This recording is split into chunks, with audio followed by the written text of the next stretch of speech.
All right, Raf Diallo from Off the Balls Team 33 here at Johnstown House in County Kildare. I'm here for the first of a 3-day training camp that the new set of Ireland Under-15s are going to be taking part in. So it's happening in the Boyne Suite here in the Johnstown House, and just through these doors, the players, the coaches, fitness coaches, etc. will all be in there, and they'll be just kind of getting the first taste of international football. So we're going to be talking to the head coach, some of the assistant coaches, and the fitness coach as well. So come on, what we're going to create in training today. 1, calm under pressure. Even from our own goal, relax. If we lose games, I'll take the blame. I'm the coach. Have you got that? I'll take the blame. Don't be worried. What else? Play between the lines. What else? Patient on it. Be patient using our overloads. And who's always our overload in our own tour? Goalkeeper, isn't it? Goalkeeper. What else? There's one more principle we need to get across today. No? If we go one side of the pitch, the pressing is high, where's the space? And we've got to walk it from A to B as quick as possible. But it's okay to do a long pass if it's the correct pass. Yeah. What we try to say to kids is we don't want you to panic and just kick the ball up the field. We want you to be calm under pressure. You know, it's okay to make mistakes. You're only 14. So, as I said, there's a 13-year-old in the group. It's fine. Relax. Just stay calm. And if we can get them just to be calm under pressure in the first international, as they get older, they'll make decisions a little bit better for themselves.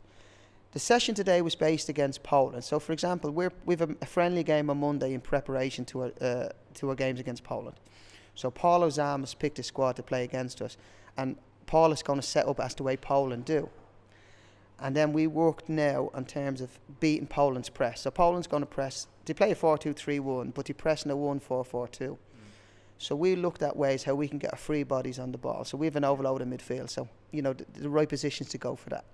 You spoke about also the goalkeeper also being an overload, which we might not think about because we might think just try and play it as far as possible, but actually you were kind of talking about that goalkeeper, and I even noticed on the training pitch where they're standing in terms of the position is just outside the box, whereas the tradition years and years ago, even not just in Ireland but elsewhere, would have been stay on the line or within the probably up to the 6-yard box. Yeah. So it's interesting you're trying to bring that line forward. Yeah, it's pivotal to what we want to do. So for example, without going too much into it, they're going to press us with their 9 and 10, so 2 centre forwards and 2 wingers.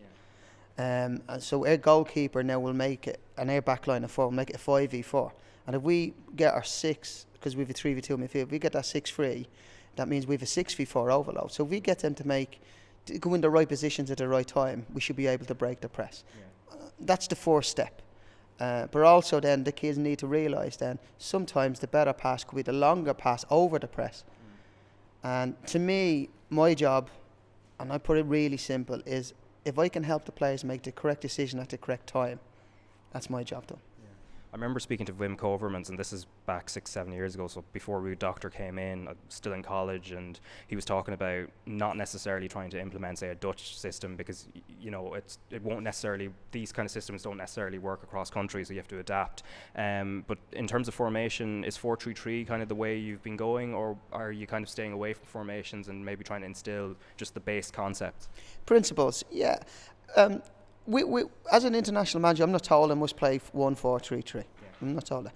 But just based on, I work in education here in the association, and based on the amount of club visits I went to, the associations I visit, research, 1-4-3-3 is probably the easiest way to develop football players in terms of balance of the team, 3 lines, triangles and diamonds across the pitch, overload in certain areas. That's why I play. Having said that, we played Cyprus last year and we played 1-4-3-3. They really pinned us quite high and we struggled. So in the second game we went 1-4-4-2 and went over the press. But to me that's development, because the kids now realise that the next time they come up against the press that Cyprus done, the best option was to go over the press where we did 2v2. So that's development. So it's not about formations to me. We have certain principles, but formations, it's, is a suit to what players we have, or is a suit to win the game? There's a lot of variables in that. Yeah, and obviously you had Sean St. Ledger, who obviously represented Ireland at Euro 2012, scored the only goal we actually got in that tournament. He's working within the system and he's working with you. There's been a few other players, Robbie Keane, Damien Duff, that have all they're starting on their badges and they're being integrated into the FAI. You tutored a few of them, didn't you? I think Keith Andrews as well, and a few of them, My job, I'm a coach educator, so I work from the Pro Licence, DA Licence, Elite UA Licence, B Licence, all the UEFA courses. So when the players would come through the pathway, I was lucky enough that I built a relationship with them. So Robbie comes in when he was free. I helped him with his course, facilitated his course. Damien, I'm really good friends with Damien now. We took Damien in for a year with us, and he's now got the bug, and he's loving it. He's addicted to it. Now I'm Sean's tutor and Sean's A licence, and the best way of learning is practical, in my opinion. So come in, have a look, and go from here, and it's best practice in my point of view. Yeah, and obviously they'd be experienced internationals, but it's obviously a very different ball game than trying to maybe think about the game in a different way, I guess. At times you get frustrated because they expect the 14-year-old kids to be able to do what they could do, when they were at their highest level. But it takes time. It does take time. They offer a hell of a lot of good information, experience to the young players. We're going to sit down, we'll have a lot of group chats, and we'll talk about Sean's experiences to the players and what went well for him and how he struggled from knockbacks and how he built his resilience, because he's a lot of injuries obviously, and the players can only learn from that. Any player makes it at top level. We've got Sean St. Ledger in the room, who's played for the national team at the highest level, played in the European Championships. His journey would not have been straightforward. So the journey these players will go on will have ups and downs, and it's important that we acknowledge that for young players that's part of the process. What we're going to talk about over the next 30-40 minutes or so, we'll look at how injuries should be managed for young players. It's an important challenge for parents, for coaches and for the players themselves. It's important that injuries are managed quickly and appropriately. Carl will talk about the types of injuries that players are likely to pick up if they're not managed well. And then we'll look at the nutrition side of things. Nutrition is a huge area. Yeah, and again, we don't want to create a situation where players are, maybe hypersensitive or hyper-vigilant, where every tiny, sensation that they experience that they're flagging it. I think these players will understand that there will be bumps and bruises along the way, and it's a normal part of the game. So really what we're trying to do is educate them about the types of presentations that need to be flagged. So in this age group, groin pain can start to develop if they're training heavily and maybe they don't have enough recovery between sessions. They can get heel pain or they can get knee pain. They'd be typical areas where gradual onset of symptoms can be a flag for players that maybe something isn't quite right. So it's more educating players, coaches and parents about the types of problems for this particular age group. Yeah. And there are areas of the body that young players will often experience problems with as they grow. So, it's not unusual for players to get discomfort around their knees, which is a part of the growth process. Yeah. But then it's listening to that and maybe managing their training around that to allow them to continue. Yeah, the issue of workload as well. I think it came up when you were comparing, say, a kind of sample Premier League club, what they do at a similar age, and we clearly do less. I think from what I could gauge from that, are the Premier League clubs doing too much, or where's the happy balance there? Yeah, and again, that's a good question. I don't think anyone has an answer for that, a perfect answer for that. So really, you could see that there was some variation between the Premier League clubs as well. Yeah. So if there was a perfect fit week that we knew worked, then everyone would be following the same practice. Yeah. But what I think we know is that players need to build up the capacity to train hard and to train frequently. But that building up process takes time. And at the moment, we need to start to introduce more training per week, so increase the frequency of sessions and work on building the intensity within those sessions, but being respectful that young players' bodies adapt over time and they can't suddenly be exposed to a massive change in their workload. Yeah. So to answer your question, what's the perfect week? There is no perfect week, but what we know is players need to be training more frequently than 2 nights a week, and really what we're suggesting now is, can we get them to 4 football training sessions per week and have some strength and conditioning work around those sessions as well, and then a match at the weekend, and preparing for that game at the weekend.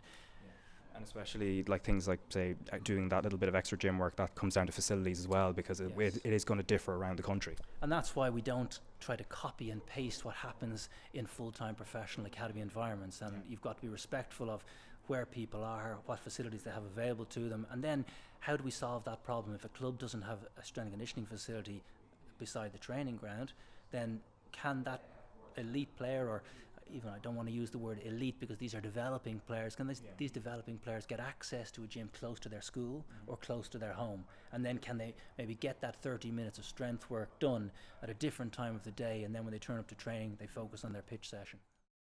Your first impressions of what you've seen here today, because it was almost a day for the parents as much as the kids. Yeah, it's like, as I was talking to one of the parents out there, and like, I coach myself, and you're always going to find, as a coach, you're always going to find you want to better yourself. And I've picked up 3 or 4 things there today now that would have helped me when I was coaching, that I never knew about and I wouldn't have thought about. So as he said, we all have to work together, and I think if we all do work together, the future's bright for Irish football. But it is a collective thing, and if we don't work collectively, I don't think it's going to progress the way we want it to, you know? Yeah, there were kind of 2 points maybe that were very relevant to the parents, the education being one, nutrition being the other, and from what you saw here today, what did you make of that? Yeah, education, definitely. Ben is, like as I said before, Ben has been away, he's gone away again now. He has to take time out of school, and my wife, more so than me, I'd be, I'll let him get the football, but my wife would be very, very for the education, and I've spoke to Ben's school about it. So what they're going to do is they're actually going to give me stuff for him to bring and for him to do. Like, if he's sitting in a hotel room for 3 or 4 hours, what can he do? Well, he can do this work and present it back to school, which I think is very good. And it is a valid point about the education, and also I myself, for the nutrition, I see kids when I played football, when I coached Ben and Sam. Look, I was lucky for them to play in my team, but I would get up in the morning, get their food, get everything right, and I'd know straight away after 10 minutes watching the game what child didn't have a breakfast, and what child he was crying because he wasn't able to run after the ball. Reason being a lot to do with the way he's got prepared for the match. But it's up to us. It's like the old saying you hear. There's an expression. You look at like, if I'm standing there doing something and I'm showing my son, he's going to do it, but if I don't show him, he's not going to do it. And he made a very valid point about kids give them independence as regards, if you're cooking, get them to stand beside you, show them. And he was right. He said I'd be surprised if 4 lads could cook an omelette. Like, I don't even think 4 lads could crack an egg, never mind cook an omelette. You know, so it is very, very important, and it's highlighted to me. Like, I've often been there making food, and Ben and Sam be sitting. So from now on, I'm going to say, come over here. You know. So, which I thought was very, very a valid point, and not only from, if I say to Ben, he's going to say yeah, whatever, but now that it's come from the coaches, it'll make my life easier for him to listen and learn from me. We're fortunate enough. I've got brothers that are senior internationals and still professional footballers, in Stephen and Alan Quinn. Ben has been around the professional environment for many, many years, and Stephen is his godfather. So he's fortunate in that sense that he's seen it all from a very, very young age, so it's not daunting to him. And me as a parent, I've been around with my brothers and would have helped them just as a mentor, if you like, all them years ago, and just being there for them. So it's familiar. We're going over all ground, you know. So it's familiar to us. So he's very fortunate in that sense. As regards to the League of Ireland, I think it's a good idea. What they initially did from under 17s, under 19s, but for me, I think it's wrong what they've done for under 15s, and now they've even gone lower to under 13s. I think it's really wrong. I just believe that it should. You don't try and fix what's not already broke, and it was never broke. The DDSL was one of the most successful, and is one of the most successful leagues in Europe. So it's probably another can of worms that I'm opening, probably a discussion for another day, essentially, you know. But yeah. Yeah, that is interesting, because I think the point from what the FAI was thinking was actually to try and amalgamate as many of these leagues together, have clubs working together, and then start as early as possible. But obviously, from your point of view, maybe it should maybe start at 17 and maybe keep what was there before. Well, they had it at 17s and 19s, and I think it was working. But again, they brought it in and brought it down to the 13s and 15s. It might work, it may work. They may have a platform, but again, I go back to, if it's not broke, don't try and fix it. I definitely believe that it wasn't broke, and we produced some serious talent throughout the years. When you go, just to name a few, you've got Damien Duff, Robbie Keane, even going back as far as Paul Osama, who was in the room earlier on, like he would have played in the league. My own brother Stephen and Alan Quinn. You've got the likes of Willow Flood, you know, Stephen McPhail. All these players came through that DDSL system. So Richie Dunn, like there's so many of them you could go through. It just, I believe it was working, and we have broke it, or we're trying to break it, to try and refix it or remend it or bring it under a different brand. But hey ho. I suppose the final point, do you think those players would still come through in the current system? It's a question. Yeah, I'm sure they will come through, but whether they come through as a better player, how do we monitor, how do we manage it, and how do we see where the balancing is of the two of them? Like, it's not going to be for another 5-7 years you're going to see the results of the 13s, 15s, 17s, 19s FEI, as opposed to for many years we could see it from under 6, 7s. The DDSL has produced the players. One of the key issues for young players at this age is obviously going away on trial. How that situation is managed is really important, and it's not easy for parents, it's not easy for club coaches, and we need to sort of educate parents, educate club coaches on how that situation is dealt with. They can't leave till their 16th birthday, so they're all home based here, so don't have as much communication with the English clubs. But I will say is that the players and the parents of the players, yes, England is an option, Scotland's an option. I still think they should look further afield. Like Sir Jack. Actually, on that, that's something I would advocate as well. I remember even sitting in the stands I lived in Spain for a year down in Seville, and just fortunately enough, one of the games I went to, Stevie Finnan was playing right back for Espanyol. Now, injuries meant he didn't get too much game time over there, ended up coming back, I think. But do we have many scouts, or are there many scouts from abroad that come over, and like outside of, say, England and Scotland, that come over and actually look at our players, or is that something that still needs to be developed? No, there's still scouts, but I think agents now, there's a lot more agents in the game now, especially at younger age than ever. I think that's what the agents, I think, in my opinion, I mean, a lot of them do a good job, but they should be looking further afield. And I was going to say there, alluding to Jack Bourne, when Jack Bourne went over and played in Holland, he was outstanding, and it suited him, the style of playing, getting on the ball and playing, and that was probably arguably where he played his best football. And all I'm saying is, if there's a message I'm trying to say to the parents, is look further afield. England is an option, there's no problem with that, but look further afield. There's other opportunities. Yeah. Football is it's a global game. It's a global game. Is there worry maybe in terms of the parents obviously being further afield than England, where the language is the same, and in some ways like food, etc., won't be too different, and there's at least you can get over quite easily, whether it's by the ferry or a plane or whatever, that maybe that's the main factor that's stopping kids going further afield? It could be. I'm not too sure, if I'm honest. But I would look at where the best opportunity will arise for my son. And if that is Spain, or if it's Holland, Germany, it doesn't matter where. But if they're going to go and they're going to play and they're going to develop, that's where I would try to send them. That's what I would do. What's best. Jason, thanks a million for taking the time. Very welcome. Thank you.